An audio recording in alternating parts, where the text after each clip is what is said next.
Halo, selamat malam. Perkenalkan, saya Riki Arianto Lukas. Saya di sini sebagai staf promosi di Pusat Ponsel dan Laptop. Nah, di sini saya berkesempatan untuk nge-review salah satu buku, yaitu Cara Bekerja Sama dan Memimpin Orang yang Tidak Sama dengan Anda. Nah, buku ini sangat luar biasa banget. Di sini saya ingin berbagi untuk teman-teman sekalian ya. Nah, dari buku ini yang saya tangkap yaitu tujuan yang saya harapkan, yaitu saya ingin belajar lebih bagaimana cara agar saya dapat memimpin tim yang berbeda sudut pandang dengan saya dalam waktu sesingkat mungkin. Nah, agar apa saya ingin membaca buku ini? Supaya saya bisa mengerti dan cepat memahami cara menangani tim yang berbeda sudut pandangnya dan mempersatukan visi dan misi untuk tujuan bersama. Nah, itu tujuan yang saya harapkan dari membaca buku ini. Nah, apa saja sih beberapa kesimpulan yang saya dapatkan dari buku ini yang bisa saya bagikan untuk teman-teman sekalian ya? Yaitu yang pertama, yaitu paham keberagaman. Apa itu sih yang dimaksud dengan paham keberagaman? Paham keberagaman itu ialah kita kan berbeda ya sudut pandang kita, yaitu terutama itu sudut pandang kita yaitu keberagaman. Contohnya ya, mungkin yang satu saya ingin cepat kaya dalam waktu 3 tahun, sedangkan yang satunya saya ingin cepat kaya dalam waktu 1 tahun. Nah itu salah satu keberagaman kita ya, yang satu pengennya 3 tahun, yang satu pengennya 1 tahun. Nah, adapun keberagaman ini yaitu dari suku bangsa atau suku bahasa kita. Nah, yang pertama mungkin ada dari suku si A dan satunya dari suku si B. Nah, saya berprinsip saya harus bekerja keras sampai umur 30 tahun. Sedangkan suku si B, saya ingin bekerja keras sampai usia saya 35 tahun gitu. Nah, otomatis itu berbeda ya dari sudut pandang mereka berdua. Gimana caranya kita sebagai leader atau pemimpin kita bisa mempersatukan dari sudut pandang kedua kubu ini, itu yang si A dan si B ini. Terus yang berikutnya ya, dari paham keberagaman itu ada juga yaitu toleransi. Apa itu toleransi? Toleransi itu contohnya ya, si A ini melakukan kesalahan. Apakah kita harus memberikan pembinaan atau hukuman? Tidak. Tentunya kita di sini melakukan yaitu salah satunya toleransi. Apa sih yang bisa kita toleransikan? Misal ya, kesalahan dia tidak fatal-fatal banget. Nah, di situ kita sebagai pemimpin harus bisa melihat gitu. Jangan langsung kamu salah gitu. Kamu saya beri hukuman, kamu saya beri pembinaan, itu tidak. Jadi kita berikan oke, untuk kali ini saya kasih toleransi. Jadi lain kali jangan diulangin hal yang sama seperti yang baru kamu lakukan gitu.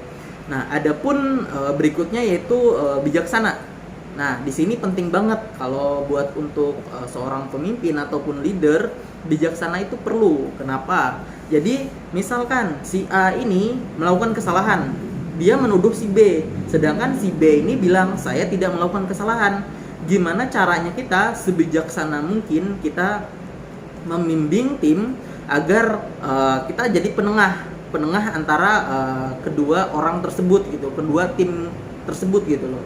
Jadi kita jadi penengah itu bijaksana. Ya udah, jadi nanti si A begini, si B begini. Nah, jangan kita sebagai leader atau pemimpin itu memihak ke salah satu staf kita atau ke salah satu tim tersebut gitu. Nah, jadi di sini tugasnya kita sebijaksana mungkin kita menanggapi suatu masalah agar bisa diselesaikan dengan baik.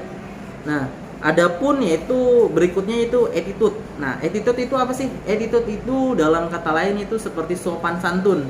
Nah, bagaimana sih cara agar kita bisa good attitude? Nah, teman-teman pasti pernah dengar ya good attitude. Nah, jadi good attitude itu bagaimana kita berbicara dengan orang lain, itu kita tahu situasi dan kondisinya. Jadi tidak sembarangan oh kamu salah gitu, oh kamu benar. Nah, tidak seperti itu. Jadi good attitude itu bagaimana cara kita menghargai orang lain. Nah, pernah ada pepatah bilang, jika Anda ingin dihargai, maka hargailah orang lain.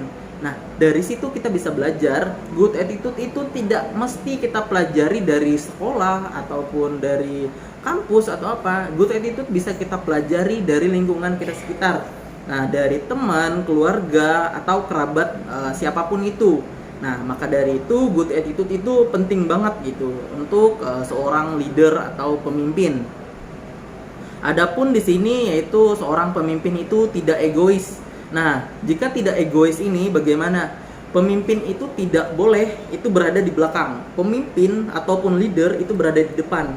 Jadi, ketika kita melakukan sesuatu hal ataupun tugas, bagaimana caranya kita itu sebijaksana mungkin dan tidak egois. Misalkan dari tim ini menyarankan saya ada masukan seperti ini Pak gitu. Nah, sedangkan kita sebagai atasan kita tidak mendengarkan aspirasi dari staf kita, dari anggota kita, itu termasuk kategori egois ya. Nah, jadi di sini bagaimana kita menyikapi agar itu kita tidak egois dan kita bisa mendengarkan aspirasi dari tim. Misalkan tim masukan menurut saya ini ditambahkan ya, baik, oke, mari kita tambahkan sama-sama, mari kita perbaiki sama-sama. Tidak boleh kita pengennya ya mentang-mentang dia atasan, mentang-mentang dia leader, jadi semena-mena dia, jadi saran dari tim ini tidak didengarkan. Itu tidak boleh seperti itu. Nah, lalu adapun di sini memahami situasi dan kondisi. Nah, tadi sudah saya bahas ya, good attitude itu bagaimana memahami situasi dan kondisi. Nah, misalkan dalam keadaan kita bercanda, nah kalau kita bercanda jangan kita baper atau serius gitu. Nah, lagi pula adapun misalkan kayak misalnya kita lagi serius, rapat atau briefing, nah di situ tolonglah bercandanya nanti aja dulu gitu. Nah, ada situasi di mana kita serius, ada di mana situasi kita bercanda gitu. Nah, gimana caranya kita mengajarkan tim agar bisa mengkondisikan gitu situasi dan kondisi agar bisa menempatkan diri ini dengan baik. Nah, adapun di sini berikutnya itu tidak memihak. Nah, tidak memihak itu tadi salah satu contohnya yaitu di salah satunya yaitu bijaksana. Nah, bijaksana ini itu kita jadi penengah, bukan memihak ke salah satu tim. Nah, maka dari itu tidak memihak ini penting buat kita, yaitu agar jadi penengah dari masalah yang dihadapi oleh tim kita ya tentunya. Nah, di sini adapun menggunakan kata yang sopan. Nah, itu sangat berkesinambungan atau sangat terkait ya dengan good attitude tadi, yaitu bagaimana kita menggunakan kata-kata yang baik dan sopan untuk menyelesaikan suatu masalah. Itu harus dengan kepala dingin, tidak dengan emosi, tidak dengan gegabah. Jadi kita tuh harus mempersatukan misalkan pendapat si A dan si B, kita harus dengarkan satu sama lain dulu. Nah, baru kita bisa mengambil kesimpulan bagaimana cara menyelesaikan masalah yang dihadapi oleh tim. Nah, adapun juga di sini yaitu tidak menyinggung. Nah, itu sangat penting banget ya. Kita misalkan jadi penengah nih, kita sudah bagus jadi penengah, tapi kata-kata kita kurang tepat untuk tim ini, sehingga kata-kata kita itu menyakiti perasaan dari salah satu tim gitu. Nah, itu tidak boleh. Jadi bagaimana caranya kita sebagai leader atau pemimpin itu menggunakan kata yang baik dan benar itu agar tidak menyinggung perasaan orang yang kita bimbing tersebut ya. Jadi itu penting banget, itu ada kata-kata itu harus disusun sebagus mungkin, serapi mungkin ya. Nah, adapun di sini ajak tim untuk percaya diri.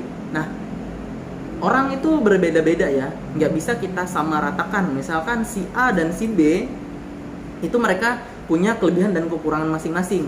Gimana caranya? Misalkan ya, si A ini dia pintar teori, sedangkan si B ini pintarnya praktek. Nah, orang yang pintar teori dia bisa memahami, tapi dia kurang percaya diri ketika dia menyampaikan itu dalam artian praktek ya.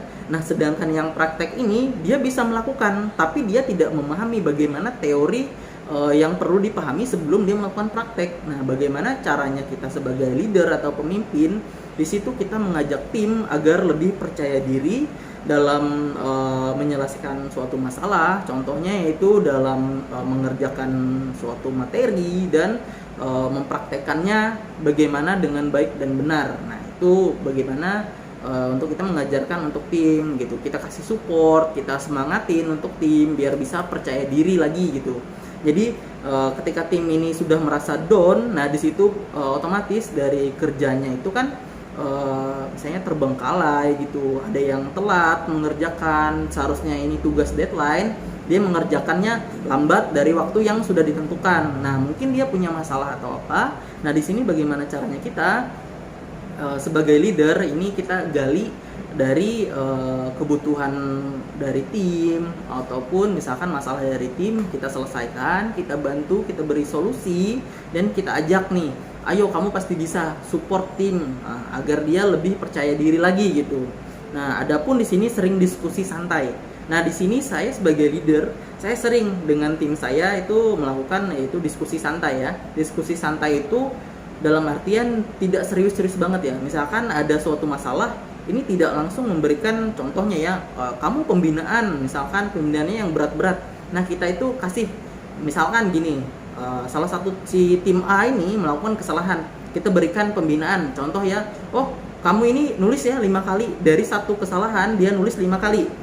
Kalau dia melakukan kesalahan lebih banyak, kali aja satu kesalahan itu 5 kali nulis. Nah, misalkan 3 kesalahan, otomatis 15 kali nulis. Nah, di situ bagaimana tim itu melaksanakan ya, dari tugas itu, pembinaan itu bukan suatu hukuman, tapi pembinaan itu bagaimana agar dia tidak mengulangi hal yang sama itu berulang kali. Nah, jadi dia bisa introspeksi diri. Nah, di sini kita ajaklah diskusi santai.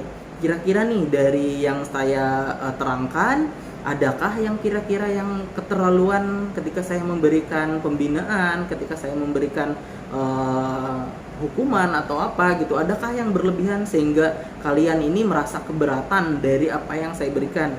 Nah, kita ajak nih, bisa juga ya kayak tim ini, saya tidak berani nih menyampaikan untuk atasan saya, bagaimana sih saya ini terbebani loh dari tugas yang diberikan gitu. Dia mungkin tidak bisa menyampaikan itu atau tidak berani. Nah, di sini tugasnya kita sebagai leader, kita ajak agar tim ini lebih berani ketika menyampaikan aspirasinya, sehingga nanti tidak terjadi miskomunikasi antara leader atau pemimpin dengan staf dan anggotanya. Nah, di sini juga adapun yaitu yang paling penting ya untuk kita sebagai leader dan perlu diterapkan untuk tim, itu ada tipe cara sih kalau dari saya, yaitu santai, laksanakan, selesai. Nah, kita lakukan itu dengan santai aja. Misalkan ada tugas nih dari atasan, kita selesaikan aja dengan santai dulu gitu, usahakan serileks mungkin. Terus kalau sudah santai dan rileks gitu, nah kita laksanakan nih tugas yang diberikan. Nah, kalau sudah kita laksanakan, misalkan nih deadline-nya sampai jam 2 siang. Nah, misalnya kita ada kendala nih, aduh saya ini sakit perut, atau misalkan saya ada kepentingan yang lain, emergensi, mendadak. Nah, itu bisa disampaikan kepada atasan. Jadi atasan bisa mentoleransi dari tugas yang diberikan. Jadi mungkin dari deadline-nya itu jam 2, nanti bisa oke, deadline-nya nanti jam 4 sore ya, dikasih toleransi waktu gitu. Nah, gitu caranya agar memimpin suatu tim agar bisa bergerak lebih cepat lagi dan bisa menyelesaikan suatu tugas itu dengan baik dan benar. Sehingga ketika tim ini sudah melaksanakannya dengan baik, ketika sudah selesai, nah dari tim juga merasa enak, nyaman gitu, tidak ada tekanan. Nah, begitupun dengan kita sebagai pemimpin. Nah, jadi sebagai leader, jadi tugas selesai, tim juga senang gitu, tidak terbebankan dari tugas yang diberikan. Nah, jadi jangan lupa itu ada 3 tips yang saya berikan tadi: santai, laksanakan, selesai. Nah, 3 tips itu perlu ditanamkan kepada tim agar tim bisa mengerjakan suatu tugas itu tidak dibebani dengan tekanan-tekanan saya harus menyelesaikan, saya tidak boleh salah. Kalau salah itu wajar. Nah, jadi dari kesalahan kita belajar agar lebih baik lagi. Mungkin itu saja yang bisa saya sampaikan dari buku ini. Itu luar biasa banget. Jadi bagi teman-teman yang ingin membacanya, saya rekomendasi juga ya untuk membaca buku ini. Mungkin itu saja yang bisa saya sampaikan. Jika ada salah kata atau misalkan menyinggung teman-teman sekalian, saya mohon maaf. Dari saya sendiri, itu Ricky Arianto Lukas, saya ucapkan terima kasih dan selamat malam.